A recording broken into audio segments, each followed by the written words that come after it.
تحياتي لكم أحلى متابعين وأهلا وسهلا فيكم بقناتكم فتوش. حلقتنا لليوم مخصصة للأشخاص اللي ما بياكلوا لحوم أو دجاج نهائيا.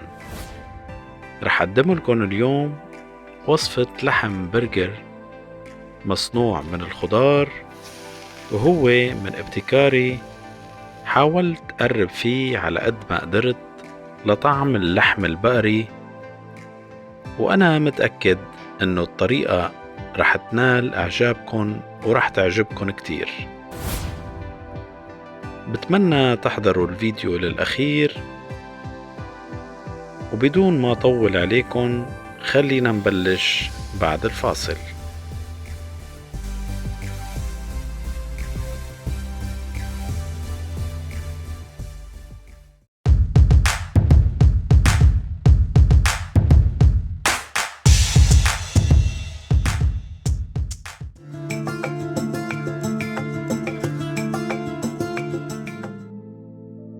بطل الفيلم عندي اليوم للحلقة هو الفول الأخضر.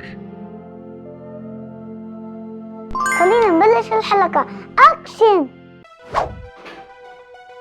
رح أحط الفول بوعاء، بهار أسود، ملح، ومعلقة دبس فليفلة رح تعطي طعم ولون اللحم الأحمر، ورح ضيف مية الشوندر فيما بعد لحتى أحصل على لون اللحم الطبيعي 100%. خلطت الفول مع دبس الفليفلة والملح والبهار منيح، ونزلتن بفرامة اللحمة.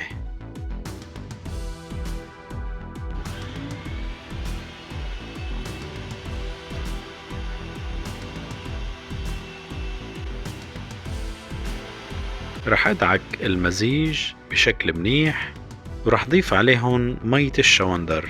فيكن تستخدموا ملون أحمر غذائي إذا مو متوفر عندكن الشوندر. هلأ رح أطحن عجينة اللحمة مرة تانية، وهيك منكون خلصنا أول خطوة، والشكل والطعم والقوام مشابه بطريقة كبيرة لقوام اللحم الطبيعي. رح شكل أقراص البرجر بهاي الطريقة،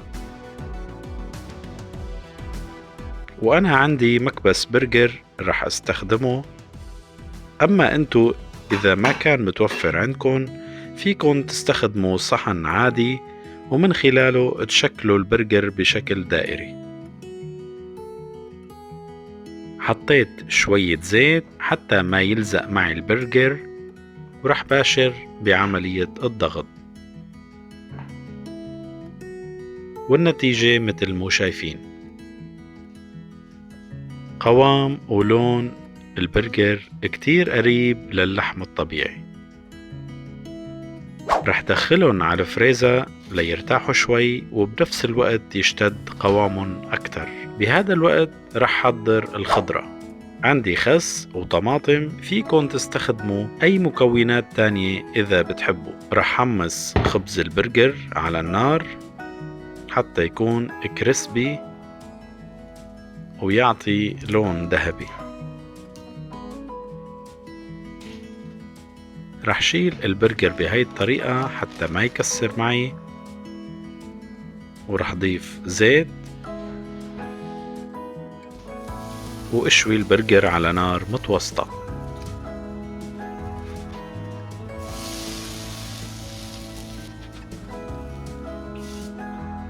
رح ضيف جبنة الشيدر أو أي نوع تاني انتو بتفضلوا،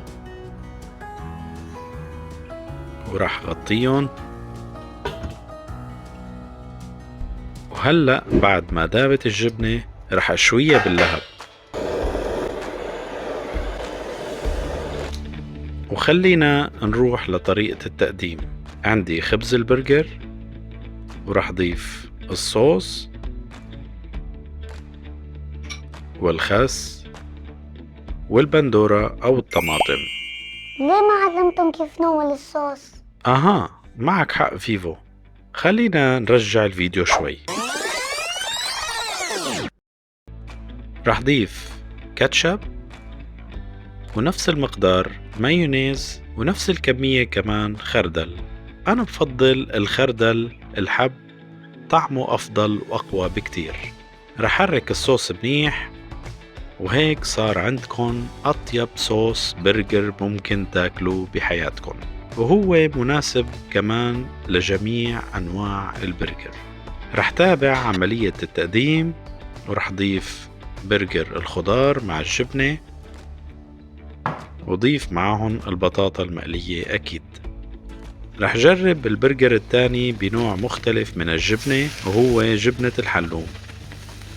رح ضيفه فوق البرجر التاني، وهيك صار عنا برجر بالخضار مع جبنة الحلوم، ولا أروع من هيك. بالنسبة للأشخاص اللي عندهم حساسية أيضا من الأجبان، ممكن يستعيضوا عنها بجبنة فيغان، وهي متوفرة بالسوبر ماركات الكبيرة. وهيك منكون وصلنا لنهاية الحلقة. بتمنى تكونوا استفدتوا، ويا ريت تشاركوا الفيديو مع أصدقائكم، خصوصا الفيغان، لحتى عيلتنا تكبر. إذا عجبكم الفيديو ما تنسونا باللايك والكومنت. وهيك وصلنا لنهاية الحلقة. مني ومن إيفان أحلى تحية، سلام.